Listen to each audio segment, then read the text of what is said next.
¿Cómo están? Bienvenidos a Última Mirada. Vamos a conversar hoy día de un fenómeno que se llama las startups.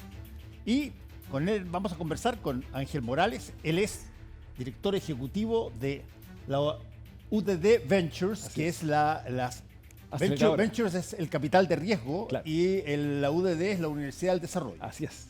Muchas gracias por estar con nosotros, Ángel, y Gracias a ti. tenemos muchas ganas de conversar sobre esto de las startups, porque se habla mucho de las startups, que son las empresas que son, para todos los efectos prácticos, no son las grandes empresas, son empresas que se inician, por eso se llaman startups, se inician, parten, generan de alguna manera, una moda. Claro. Tú tienes pocos recursos o tienes algunos recursos y los inviertes en Sí. una empresa que está recién empezando, le tienes fe, le tienes confianza y ves cómo crece y a ver si es que de repente hay retorno. Así es. ¿Cuántas startups hay en Chile hoy día? Mira, el número siempre es relativo, pero en general hay un número que es muy menor relativamente comparado con las pymes, obviamente, que es la Sí. mayor cantidad de empresas que hay en Chile. Registro y, digamos, de ese número no hay en Chile tan exactamente, pero yo te diría que están creciendo a un volumen acelerado. ¿Y cuál es la diferencia entre una startup y una pyme? Yo te diría básicamente el modelo de negocio, como tú decías, una pyme en general tiene un crecimiento lento, más pausado, una startup en general tiene una velocidad de crecimiento muy fuerte, sobre todo en los primeros años, y busca obviamente rondas de capital. Efectivamente, como tú dices, busca levantar plata para poder quemar, como comúnmente se dice, y crecer a alta velocidad. Ahora, ahí hay un punto y que lo hemos visto en las noticias en distintas partes del mundo, de que de repente están estas startups que crecen, duran un ratito y ¡piu! Claro. Se va. ¿Cuál es el ciclo, digamos, clásico de una startup? Mira, en general, yo diría que 8 de 10, que es el número que más o menos se maneja en la industria, muere. 8 de 10 startups muere al tercer año de operación. 2 o 1, 8 de 10. 8 de 10. Y 1 o 2 de 10 logra este éxito. Te voy a contar un caso, por ejemplo, en UD Ventures tenemos un emprendedor que se llama Autofact, la compañía, Cristóbal de Solminac, el fundador. Esta es una empresa que tú metes la placa patente del vehículo en esta plataforma y te arroja un historial de vida del vehículo. Del vehículo. Y finalmente este tipo vendió la mitad de la compañía a una australiana en $25 millones. Mira, una de las cosas interesantes que tienen las startups es que, como lo dice su propia palabra en Sí. inglés, son empresas que parten de cero. Claro, Parten normalmente de una situación que no existía y Claro. que alguien la crea. claro. Ese ingenio para crear está de alguna manera eh, repartido equivalentemente en todos los países del mundo, ¿o no? Mira, 2 puntos. Al que tú comentas, efectivamente, el emprendedor logra ver una deficiencia del mercado o una asimetría de información que busca resolver con este sistema basado en tecnología. Como tú te darás cuenta, el caso, por ejemplo, de Corner Shop, que es el gran unicornio chileno y logra venderse a Uber Eats. Yo ¿A te diría quién se que le vendió con eso? a Uber Eats. Ajá. A Uber. Y finalmente, tú tienes que, efectivamente, este emprendedor logra dar con un dolor del mercado para el cual resuelve con tecnología. El problema de muchos otros emprendedores es que buscan resolver con algo que ya tienen creado, porque están, como comúnmente se dice, enamorados de su solución y no del dolor que resuelven. Sí, tú mencionaste una estadística que para todos los efectos prácticos puede ser muy dolorosa, digamos, y muy de mete miedo, que Sí. es, tú dijiste, 8 8 de de 10, bueno, fracasan. Sí. ¿Cuáles son las razones más posibles para que fracase una idea detrás de la cual se pone, bueno, efectivo, plata y talento, y se crean edificios, se hacen toda una serie de cosas? ¿Cuáles son las razones para que 8 de 10 fracasen? Comúnmente, como te decía, tiene que ver con que esa solución no resuelve un problema real y eso permite que finalmente este emprendedor no genera ventas, no genera caja y finalmente no tiene cómo pagar los sueldos. Por otro lado, efectivamente el emprendedor no pone el ojo en la caja y se encuentra con que tiene que pagar los sueldos a fin de mes y no hay plata en la caja. Entonces, en general, estos emprendedores, estos 8 de 10 fracasan porque o no resuelven un problema real o se les acabó la plata en la caja. Ahora, pero dime una cosa, Ángel. Eh, me imagino, qué sé yo, grandes cosas que pasaron, te voy a inventar, qué sé yo, las grandes marcas Claro. de almacenes que tenemos nosotros acá, los Falabella, los Sí. Peñalba en su época, las cosas de ese tipo de cosas. eh, yo no me imagino a que los inventores de eso o de las Mm, otras grandes empresas que han habido en Chile estuvieran diciendo, oye, tenemos solamente 3 días para que tener buen resultado. Oye, y todavía no tenemos claro, resultado. claro. Yo creo que uno tiende a pensar de que hay una espera mucho más larga, pueden haber saltos. Sin embargo, en las startups da la sensación de que hay que tener un resultado relativamente rápido. Claro, los fondos de inversión de riesgo efectivamente están construidos en general a 10 años y obviamente tienen esa espera para poder salir de la inversión de la startup en la que invirtieron. Y una startup en general logra esa tasa de crecimiento al quinto, séptimo o incluso décimo año. En el caso de Uber, muchos años sin generar números azules. Y eso es porque requieren capital para quemar, para crecer, para comprar clientes y finalmente ser campeón en su industria, para que luego vengan los números azules y los inversionistas puedan salir. O sea, la gran mayoría es lo que de alguna manera se conoce como, bueno, ensayo y error, ¿no? Así es, muchos experimentos. Eso es lo que nos falta en Chile.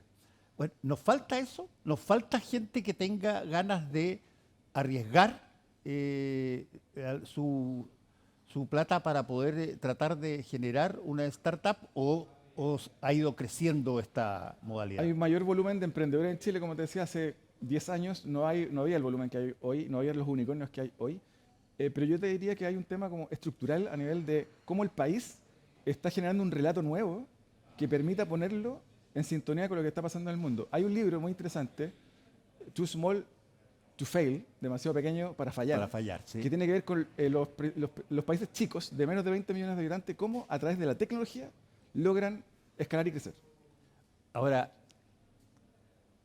¿qué dentro de la institucionalidad nacional, Sí. de todas las cosas que hay que hacer cuando tú haces una empresa, hay cosas que favorecen el crecimiento de startups o hay cosas que de alguna Mm. manera le ponen freno a eso?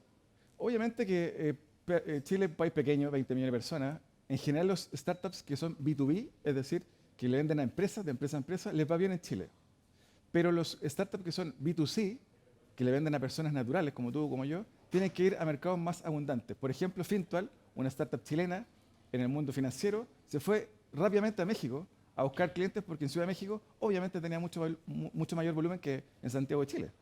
Pero oye, pero Santiago de Chile está bien, somos, qué sé yo, 3,5 millones de personas, Sí, y para los efectos prácticos de una nueva empresa, si es que esa empresa efectivamente cumple Mm. la promesa para la que se claro. creó, no debiera tener problemas. El Claro. problema, y yo me imagino, es que el cliente, la persona que va a esa empresa, lo hace siempre y cuando tenga un beneficio. Sí, claro. El tema es que en general en el mundo startup, a diferencia de la pyme, busca crecimiento exponencial, rápido, efectivamente. Sí. Y cuando tú tienes un modelo de negocio que le vende a personas, tienes que ir necesariamente a un mercado que tenga mayor volumen de clientes, como el mexicano, por ejemplo. Y dime una cosa, ¿cómo choca eso con empresarios Sí, que tienen la mentalidad clásica? claro. Es decir, oye, esta cosa hay que ir piano piano, Mm.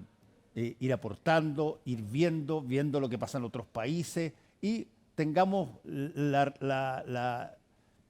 posibles ganancias, no necesariamente en el primer año o en la mitad del año, sino que, a ver, tenemos unos 3, 4 años para comenzar. Ese no es pensamiento pyme, o sea, no es pensamiento startup. Claro, obvio. Sí, lo que pasa es que tenemos un tema, hay mucha gente que no cree mucho en este concepto, startup en Chile todavía, porque lo comparan obviamente con las industrias tradicionales, Claro.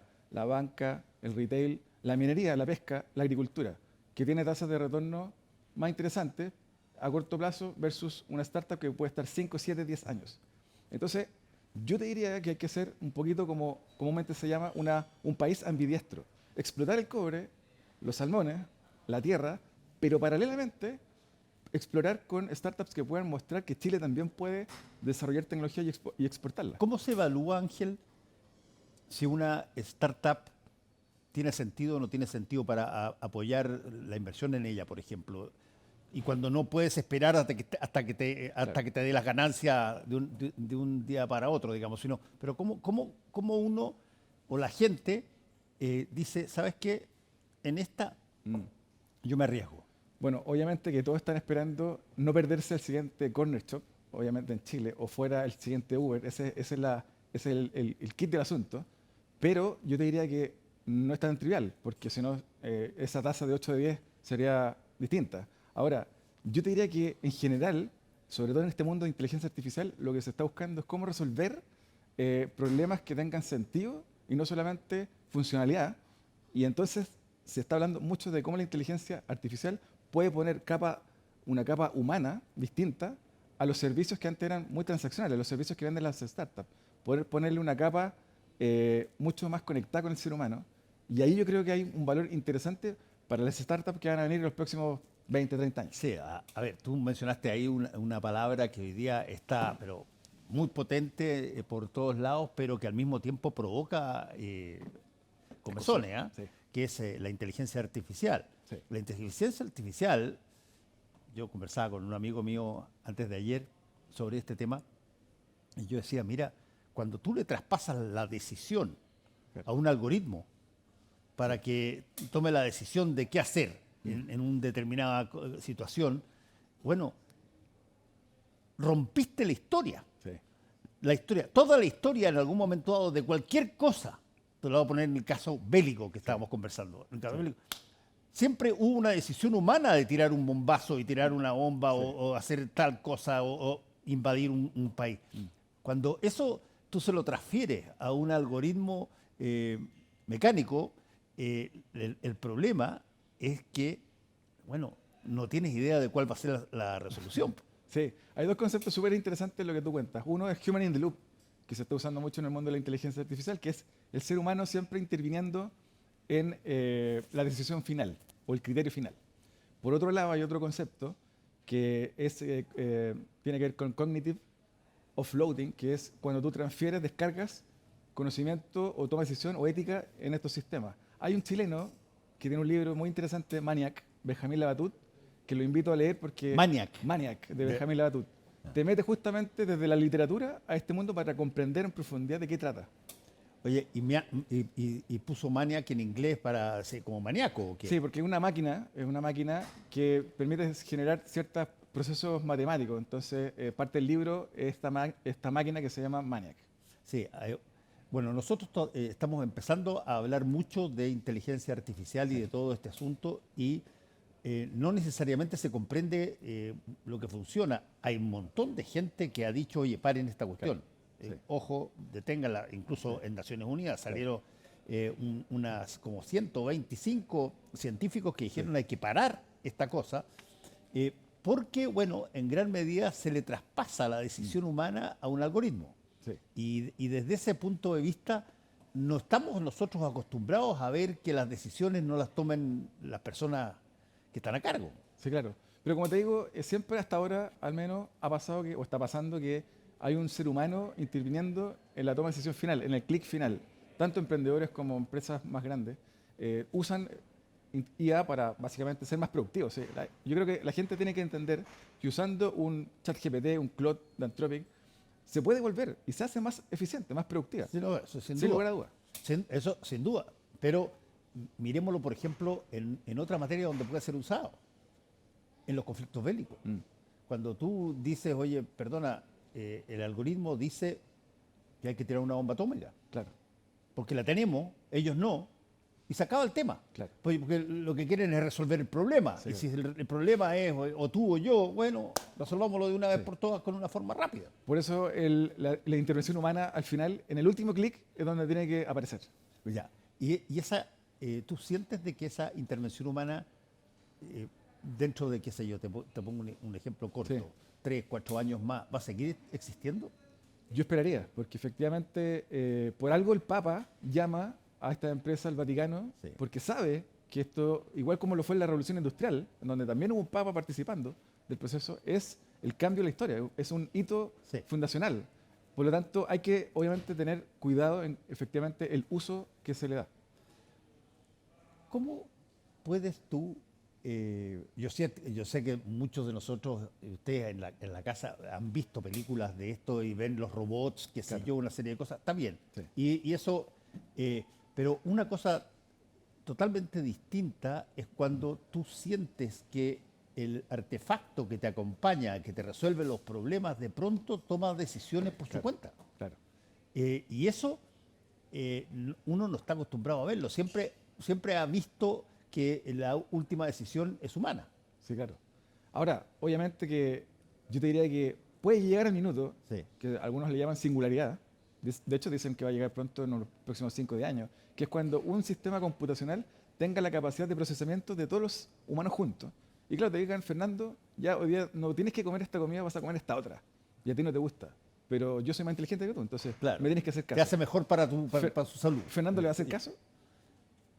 Bueno, es que ese es el punto. El punto es, ¿el ser humano se somete a la máquina Mm. o dice, ¿sabes qué? Yo hago, las próximas guerras van a ser guerras entre máquinas y seres humanos? Claro. Bueno, justamente la TUT dice en sus escritos que finalmente hay que abrazar el caos. Y ahí es donde el ser humano es humano. En la imperfección, en el caos, en la discusión con un otro, donde la máquina hay que dejarla de lado.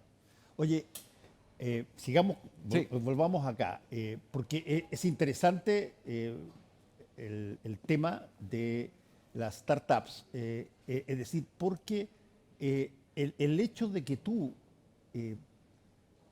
no tengas solamente una, qué sé yo, corazonada, Sí. sino que además tú creas que puedes transformar algo que se te ocurrió en una empresa interesante. ¿Cuál es el camino de esa persona? Claro. ¿Cómo lo hace?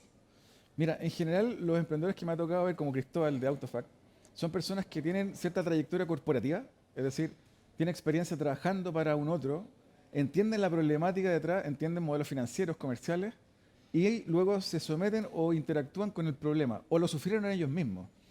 Luego se conectan con alguien que, si no son ellos programadores, con un programador y eventualmente con alguien que los ayude a escalar comercialmente, si es que ellos tampoco tienen esa habilidad.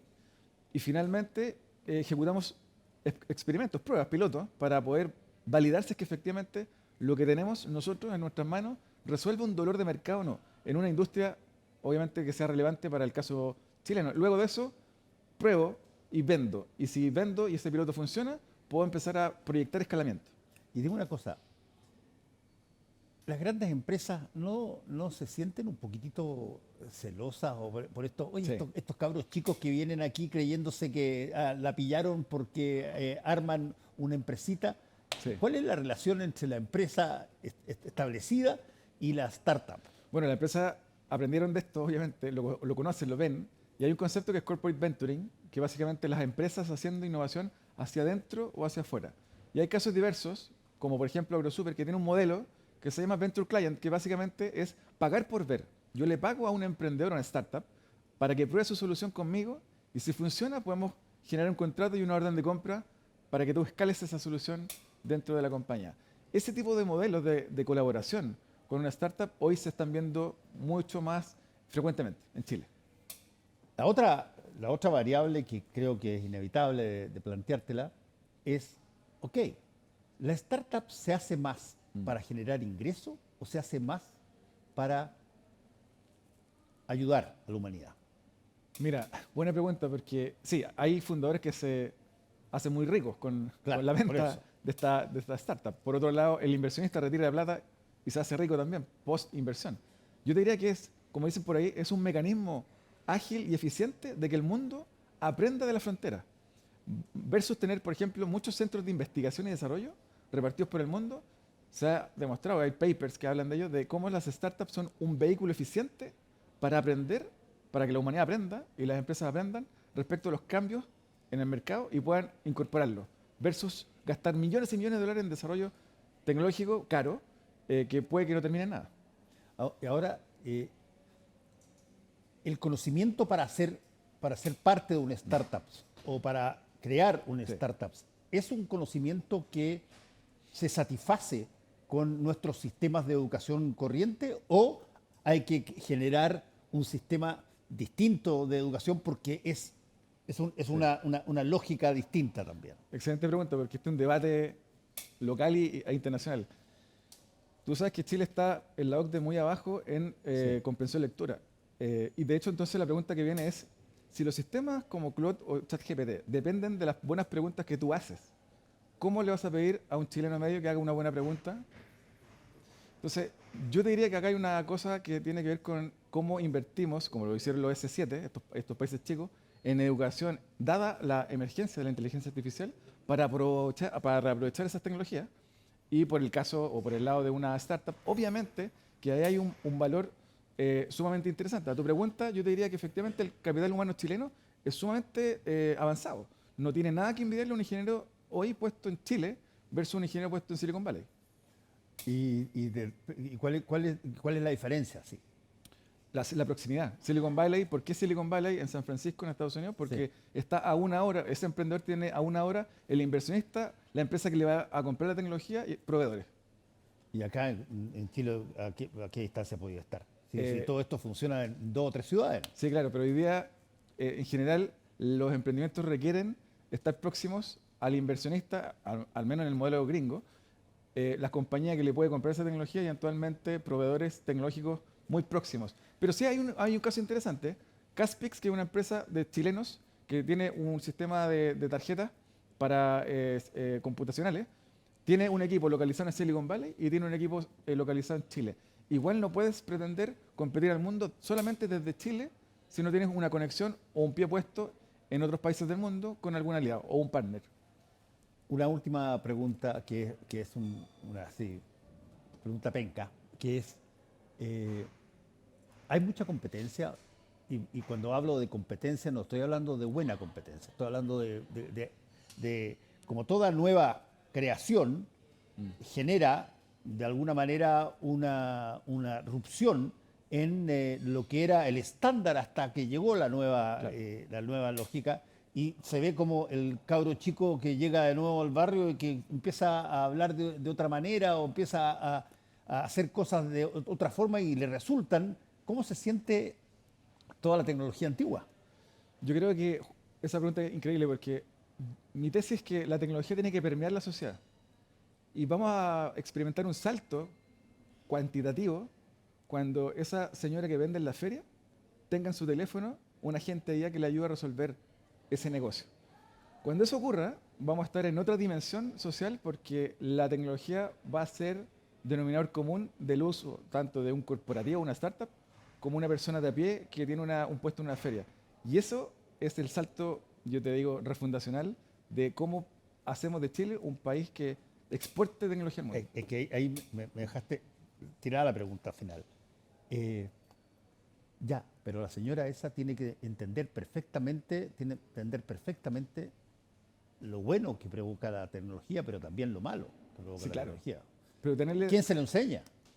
Yo creo que la generación que son hijos, el hijo de esa señora probablemente hoy día es nativo en tecnología.